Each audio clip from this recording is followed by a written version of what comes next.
નમસ્તે વિદ્યાર્થી મિત્રો, વેલકમ ટુ ટાર્ગેટ. ધોરણ 10 ની અંદર વિજ્ઞાન વિષયની અંદર પ્રકરણ 1 રાસાયણિક પ્રક્રિયાઓ અને સમીકરણ ત્રીજા દિવસે આજે અભ્યાસ કરવા જઈ રહ્યા છે. તેની પહેલા આપણે આની અગાઉ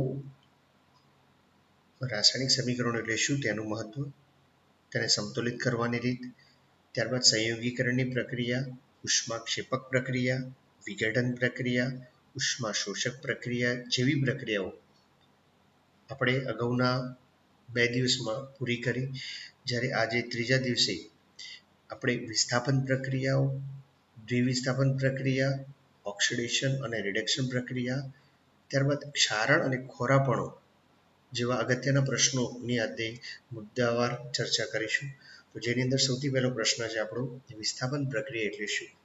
તો વિસ્થાપન પ્રક્રિયા કોને કહે છે, ઉદાહરણ આપી સમજાવો.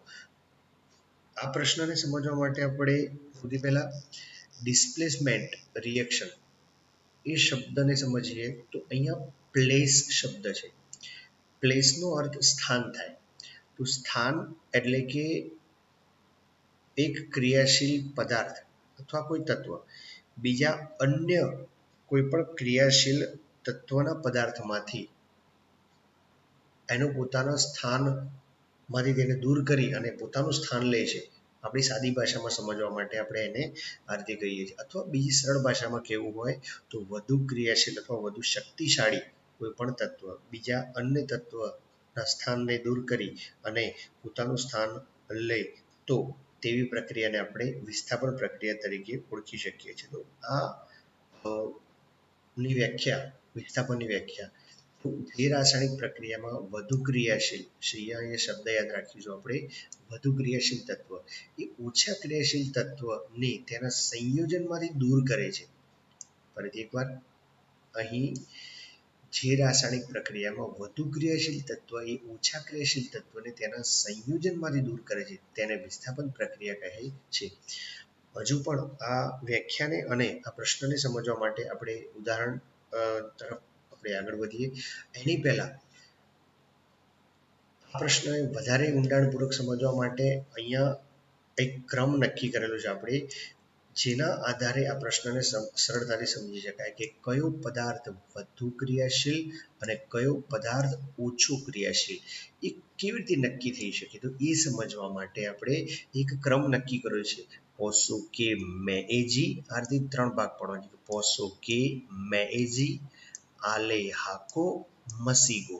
તો આ એક ક્રમ છે જેની અંદર ક્રિયાશીલતાનો ક્રમ ધાતુઓનો, તો દરેકને ખબર છે કે પો એટલે કે પોટેશિયમ, ગુજરાતીના ઉચ્ચાર પ્રમાણે આનો ક્રમ ગોઠવેલો છે. તો જેની અંદર તમે સમજી શકો છો.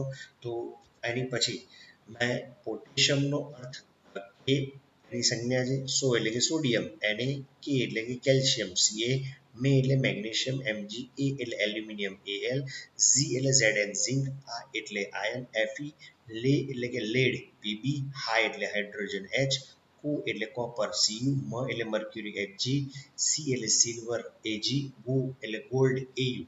તો આ બધા જ ધાતુઓ પ્લસ સંજ્ઞા ધરાવે છે અને એ પ્લસ સંજ્ઞા ધરાવતા તત્વો વધુ ક્રિયાશીલ અને કયા પદાર્થો ઓછા ક્રિયાશીલ છે તો એ આ ક્રમ પરથી તમે સરળતાથી સમજી શકો છો. અને આ એનો ઉતરતો ક્રમ છે. તો સૌથી વધારે ક્રિયાશીલ તત્વ એ પોટેશિયમ છે. તો આ સૌથી વધારે ક્રિયાશીલ તત્વ છે, અહીંયા તમે જોઈ શકો છો. તો એક આ ક્રમ તમારે યાદ રાખવાનો છે કે જેને તમે 10 થી 5 વાર તમે લખી અને આ ક્રમને સારી રીતે તૈયારી કરી લો, જેથી કરીને આ પ્રશ્નને તમે સરળતાથી સમજી શકો છો. હવે ત્યારબાદ આ પ્રક્રિયાના ઉદાહરણ હવે લઈએ, જેની અંદર સૌથી પહેલું ઉદાહરણ છે ઝિંકની પ્રક્રિયા સિલ્વર નાઇટ્રેટ સાથે કરવામાં આવે છે અને તેનું રૂપાંતરણ થાય છે. તો ફરીથી એકવાર અહીંયા તમે જોઈ શકો છો કે Zn એટલે કે ઝિંક, Ag, ફરીથી એકવાર અહીંયા નાઇટ્રેટ એ માઇનસ સંયોજકતા ધરાવે છે, જ્યારે Ag એ પ્લસ સંયોજકતા ધરાવે છે. તો અહીં માત્ર ને માત્ર એ જે સ્થાન બદલાશે અથવા એ જે પદાર્થ એકબીજાને દૂર કરે છે એ પ્લસ પદાર્થને ધ્યાનમાં રાખે છે, એ દૂર કરે છે. અહીં NO3 દૂર થશે નહીં. તો Zn અને Ag તો એ બંનેમાંથી વધારે સક્રિય કોણ? તો એ આ ક્રમ પરથી તમે જો સમજી શકો છો કે અહીં Zn એ વધારે સક્રિય છે કોના કરતાં? તો Ag કરતાં, જેથી કરીને Zn એ વધુ શક્તિશાળી એક ક્રિયાશીલ તત્વ છે જે ઓછા શક્તિશાળી ક્રિયાશીલ તત્વના દ્રાવણમાંથી તેને દૂર કરે છે, એટલે કે Zn Ag નું સ્થાન લઈ લે છે. જ્યારે Ag ને દૂર કરવામાં આવે છે માટે Ag અહીંયાથી શું થઈ જાય છે? દૂર.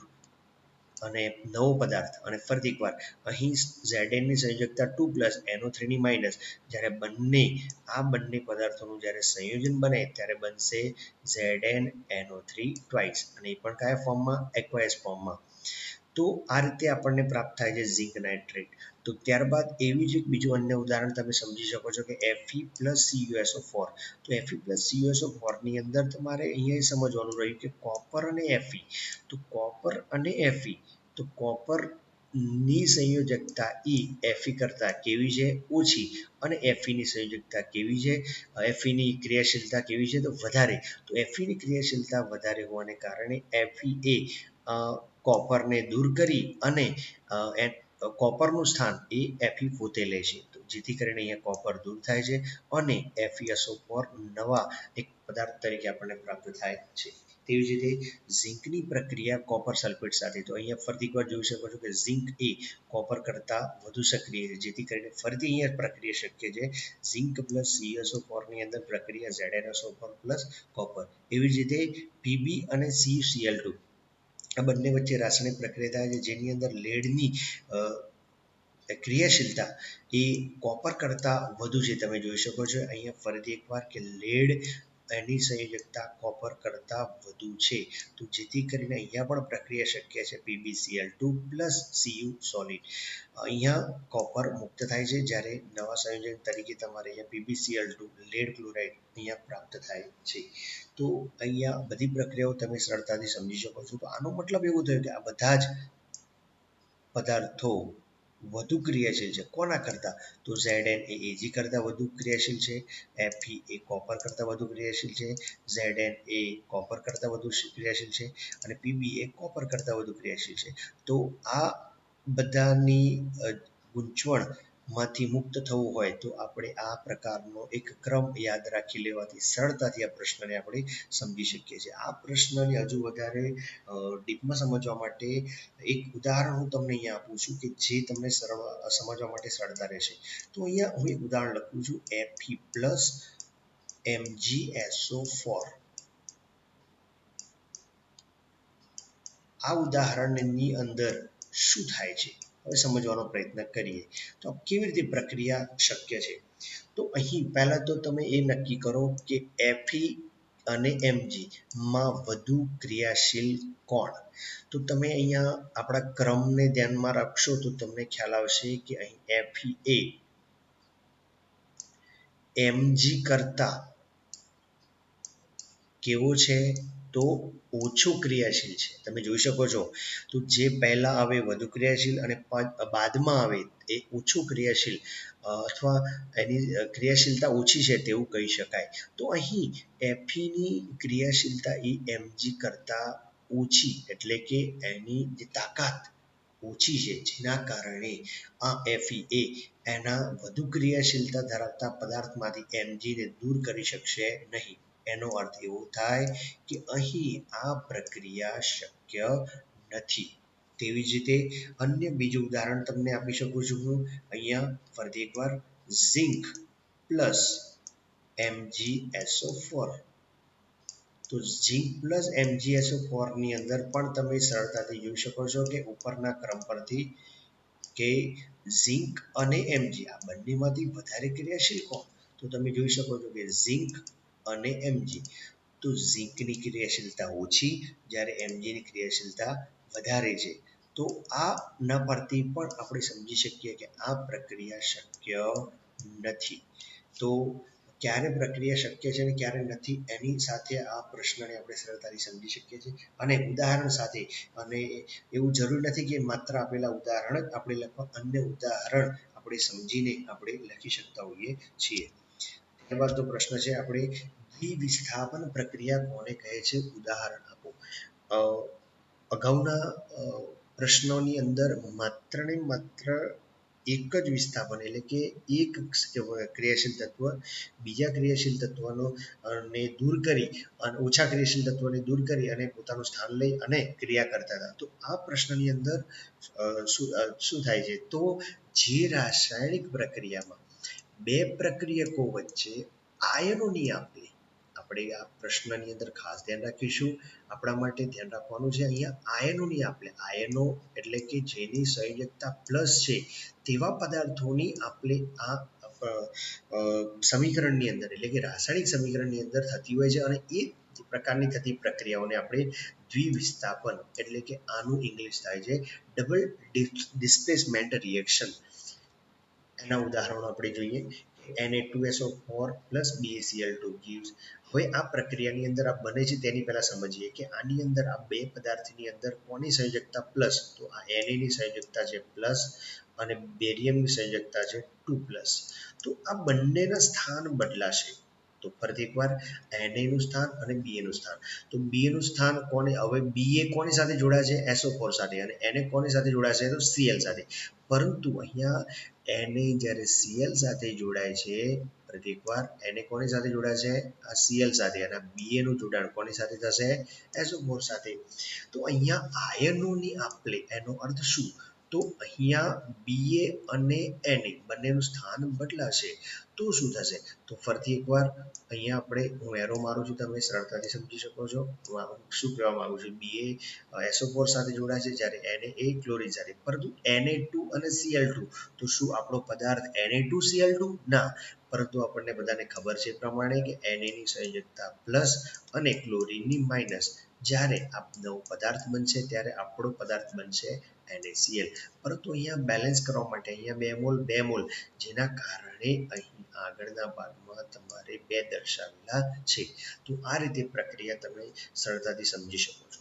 બીજું અન્ય ઉદાહરણ, એની અંદર તમે જોઈ શકો છો કે KBr BaI2 એટલે કે પોટેશિયમ બ્રોમાઇડ અને બેરિયમ આયોડાઇડ. તો આ બેરિયમ આયોડાઇડ ની બંને વચ્ચે પ્રક્રિયા થાય છે. તો ફરીથી એકવાર અહીંયા K ની સંયોજકતા પ્લસ અને અહીંયા Ba ની સંયોજકતા પ્લસ. તો Ba કોની સાથે જોડાશે, તો Br સાથે, અને K કોની સાથે જોડાશે, તો I2 સાથે. એટલે કે અહીંયા તમે જોઈ શકો છો કે KI2 ના આવે, કારણ કે K ની સંયોજકતા પ્લસ, I ની સંયોજકતા માઇનસ, જેના કારણે પદાર્થ બનશે તમારો Ki અને BaBr2.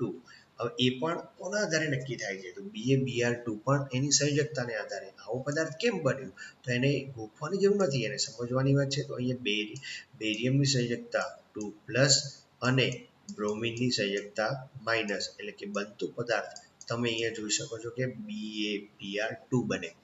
તો અહીં તમે સરળતાથી સમજી શકો છો કે આયનોની આપલે થવાથી બનતી રાસાયણિક પ્રક્રિયાને આપણે દ્વિવિસ્થાપન પ્રક્રિયા કહેવામાં આવે છે.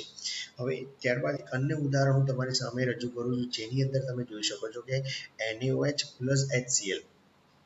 તો અહીં Cl એ પ્લસ સંયોજકતા ધરાવે છે કે H, તો અહીંયા આપણને દરેકને ખબર છે કે H ની સંયોજકતા કેવી છે, પ્લસ. જ્યારે આ બાજુ Na, આ બંનેના સ્થાન બદલાશે, એટલે કે આ H નું સ્થાન બદલાશે આ OH પાસે, જ્યારે Na કોની પાસે જશે, તો Cl ની પાસે.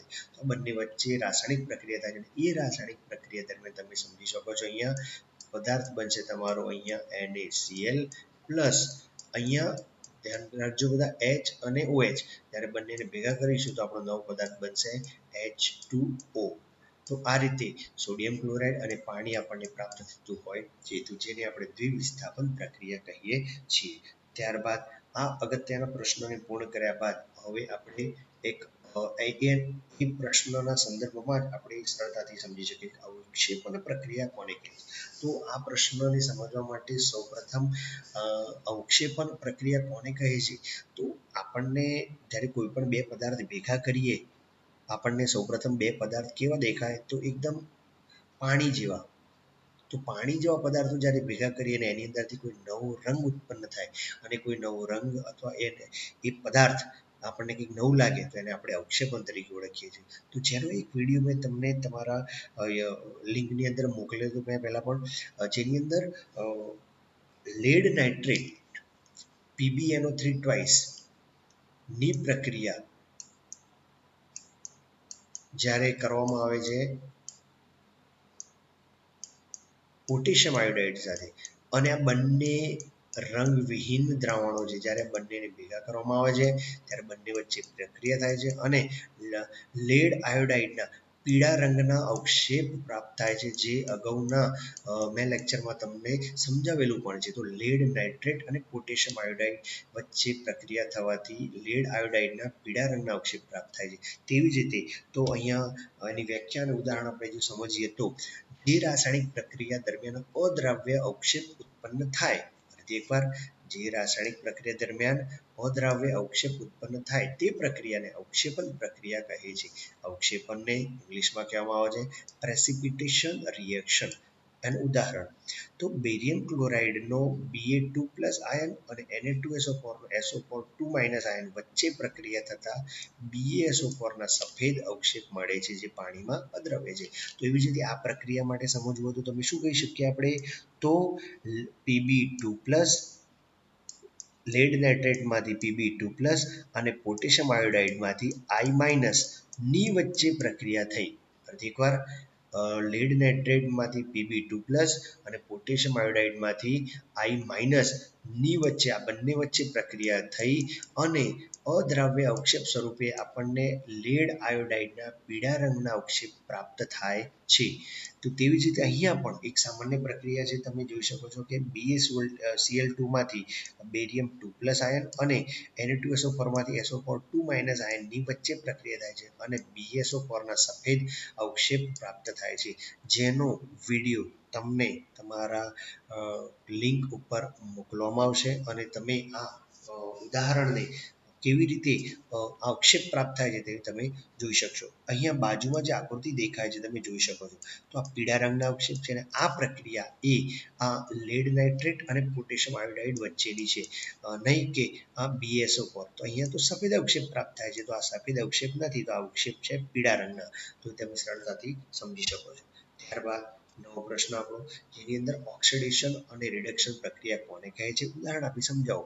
ફરીથી એકવાર, તો ઓક્સિડેશન અને રિડક્શન પ્રક્રિયાને આપણે સરળતાથી સમજવા માટે ઓક્સિડેશન કોને કહે છે, તો ઓક્સિડેશનની અંદર એક શબ્દ આપણે દરેકે ભારપૂર્વક ધ્યાન રાખવાનો કે ઓક્સિડેશન એટલે કે ઓક્સિજન ઉમેરાવો, અને રિડક્શન, તો રિડક્શન એટલે શું, ઓક્સિજન દૂર થવું, અથવા બીજા સંદર્ભમાં આને સમજવું હોય તો ઓક્સિડેશનની અંદર ઓક્સિજન ઉમેરાય અને હાઇડ્રોજન દૂર થાય.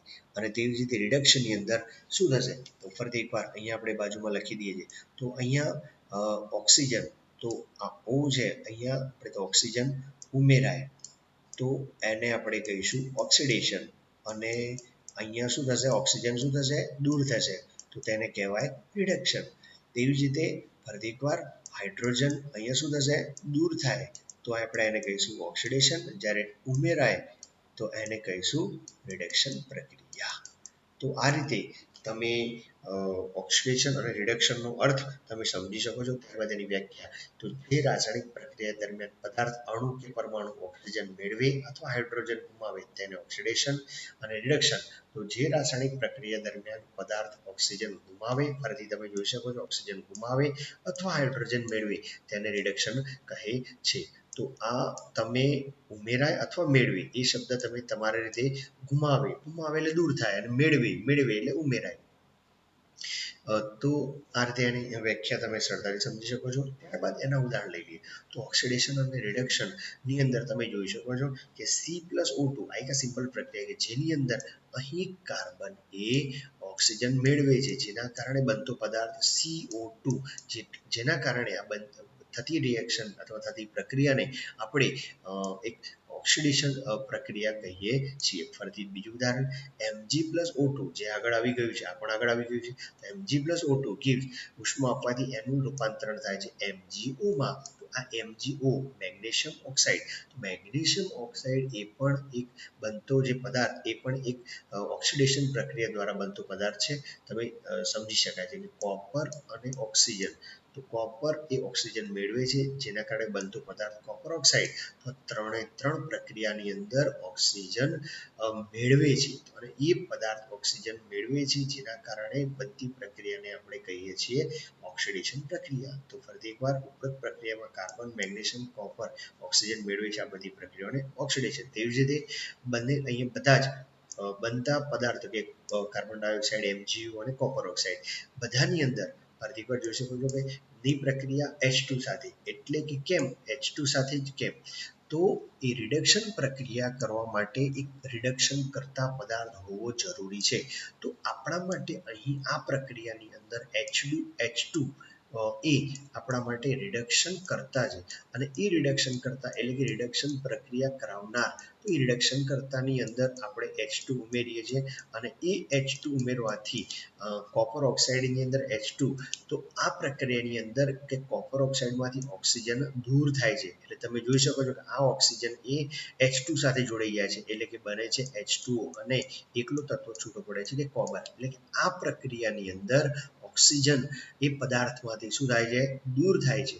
એટલે કે આ પ્રક્રિયાને રિડક્શન પ્રક્રિયા કહે છે. તેવી રીતે CO2 H2O માંથી પણ ઓક્સિજન દૂર થાય છે એટલા માટે H2O CO, MgO H2O માંથી Mg H2O. તો આ ત્રણ પ્રક્રિયાઓની અંદર તમે સરળતાથી જોઈ શકો છો કે ઓક્સિજન દૂર કરનારા ત્રણ પદાર્થો કે કોપર ઓક્સાઇડ, CO2 અને MgO, તો ત્રણે ત્રણ ઓક્સિજન ગુમાવે છે જેના કારણે બધી પ્રક્રિયાઓને રિડક્શન પ્રક્રિયાઓ કહે છે. તો બીજા અન્ય ઉદાહરણો લઈને તમે આ પ્રક્રિયાઓને સરળતાથી સમજી શકો છો. ત્યારબાદ રેડોક્સ પ્રક્રિયા અથવા ઓક્સિડેશન અને રિડક્શન પ્રક્રિયા કોને કહે છે? તો અથવા શબ્દ છે. તો અથવાનો કેમ અહીંયા બે, એનો મતલબ શું?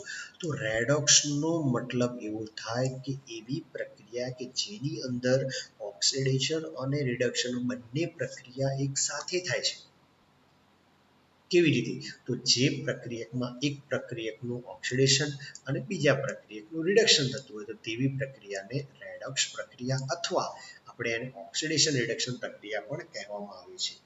તો એના માટેનું ઉદાહરણ લઈએ જેની અંદર તમે સમજી શકો છો કે copper oxide plus H2 gives એને ઉષ્મા આપવાથી એનું રૂપાંતર કોપર અને H2 ની અંદર થાય. તો અહીં તમે જોઈ શકો છો કે કોપર ઓક્સાઇડ માંથી બને છે કોપર. શું થયું? તો તમે જોઈ શકો છો કે ઓક્સિજન દૂર થાય છે અને ઓક્સિજન દૂર થવાની પ્રક્રિયાને આપણે કહીએ છીએ રિડક્શન. તો ઓક્સિજન ગુમાવે છે જેના કારણે પ્રક્રિયા આપણી છે રિડક્શન. હવે બીજા બે તત્વો માટે કે H2 માંથી H2O બન્યું. તો H2 માંથી H2O બન્યું તો એની અંદર શું થયું? ઓક્સિજન ઉમેરાય છે. આ તમે જોઈ શકો છો કે H2 માં ઓક્સિજન છે ના, જ્યારે એની અંદર ઓક્સિજન છે તો એનો અર્થ એવો થાય કે H2 માંથી H2O બનવું એને કહેવામાં આવે છે ઓક્સિજન મેળવે છે અને ઓક્સિજન મેળવે તો તેને કહેવામાં આવે છે ઓક્સિડેશન. ત્યારબાદ તો આ બંને આ પ્રકારની પ્રક્રિયાની અંદર રિડક્શન પણ થાય છે અને ઓક્સિડેશન પણ થાય છે. તો તેથી આ ઉદાહરણ અથવા આવી પ્રક્રિયાને આપણે રેડોક્સ પ્રક્રિયા તરીકે ઓળખી શકીએ છીએ. તો તેવું અન્ય ઉદાહરણ જેની અંદર પણ તમે સમજી શકો છો કે ZNO ની કાર્બન સાથે પ્રક્રિયા કરવામાં આવે છે. તો તમે અહીંયા જોઈ શકો છો કે ZNO માંથી Zn, તો અહીંયા શું થયું? તો ZNO માંથી Zn બનવું એટલે કે ત્યાં રિડક્શન, કારણ કે આ પ્રક્રિયામાં ઓક્સિજન દૂર થાય છે. જ્યારે કાર્બનમાંથી કાર્બન મોનોક્સાઇડ બનવું તો ઓક્સિજન ઉમેરાય છે જેના કારણે તેને આપણે કહીએ છીએ ઓક્સિડેશન. તેવી રીતે નીચેના અન્ય ઉદાહરણમાં પણ તમે સમજી શકો છો કે કેવી રીતે આ ઓક્સિડેશન અને રિડક્શન બંને એક સાથે થાય છે. એટલે કે ઉપરની પ્રક્રિયામાં કોપર ઓક્સાઇડ, ઝિંક ઓક્સાઇડ અને મેંગેનીઝ ઓક્સાઇડનું અનુક્રમે કોપર, ઝિંક અને MnCl2 માં રિડક્શન થાય છે. જ્યારે H2Cl અને નું અનુક્રમે H2O, CO અને Cl2 માં ઓક્સિડેશન થાય છે અને આ જ પ્રમાણે 2Mg + O2 gives MgO માં મેગ્નેશિયમનું ઓક્સિડેશન થાય છે. આ જ પ્રમાણે લોખંડનું કટવું એ પણ એક પ્રકારની રેડોક્સ પ્રક્રિયા જ છે. હવે લોખંડનું કાટ લખવાની રાસાયણિક પ્રક્રિયા એ આપણે આના અગાઉના પ્રશ્નોમાં આપણે સમજીશું. તો ત્યારબાદ અગત્યની રાસાયણિક પ્રક્રિયાઓ આપણે અહીંયા પૂરી કરી. ત્યારબાદ હવે આપણા રોજિંદા જીવનમાં જોવા મળતી રાસાયણિક પ્રક્રિયાનો એક પ્રકાર છે ક્ષારણ. અત્યાર સુધી મુખ્ય રાસાયણિક પ્રક્રિયાઓ જો આપણે પૂરી કરી હોય તેમાં સંયોગીકરણની પ્રક્રિયા, ઉષ્મા વિઘટન પ્રક્રિયા, ત્યારબાદ છે વિસ્થાપન, ત્યારબાદ દ્વિવિસ્થાપન અને ત્યારબાદ ઓક્સિડેશન અને રિડક્શન. તો આ ઉષ્માક્ષેપક અને ઉષ્માશોષક એ એક રાસાયણિક પ્રક્રિયા સંયોગીકરણ અને વિઘટનની પ્રક્રિયાઓનો જ એક સામાન્ય પ્રકાર છે તેવું કહી શકાય. તો હવે એ બધા પ્રશ્નો પૂરા કર્યા બાદ એક સૌથી અગત્યનો પ્રશ્ન કે જે સરળતાથી આપણને આવડતો એવો એક પ્રશ્ન છે ક્ષારણ, જેને આપણે કહીએ છીએ કોરોઝન. તો ક્ષારણ એ આપણા રોજિંદા જીવનમાં બધી ઘટનાઓ છે. તો કેવી રીતે? તો દરેકને ખબર છે કે લોખંડ પર કાટ લાગે છે. તો તમે ગાડી જોઈ શકો છો, તો ગાડી પર શું લાગ્યું છે? તો આ કાટ છે. માની લો કે કોઈક જૂનો બલ્બ જેવું છે, તો એની પર શું લાગેલું છે? તો કાટ છે. જૂનું જહાજ, તો જે લોખંડનું બનેલું હોય એની બહારની બોડી, તો એના પર શું લાગેલું છે? કાટ લાગેલું છે. આ શું છે? તો તમે જોઈ શકો છો કે આ કોઈ પણ એક કોપર ધાતુ છે અને એ કોપરની ઉપર પણ અહીંયા કંઈક તમને જોવા મળે છે જેને આપણે કહીએ છીએ કાટ. તો જુદી જુદી ધાતુ ઉપર જુદા જુદા પ્રકારના કાટ લાગતા હોય છે. તો એના માટે સૌથી પ્રથમ આપણે પહેલા સમજીએ એસિડ અને ભેજની બે વસ્તુઓ હોય તો જ ક્ષારણ થાય.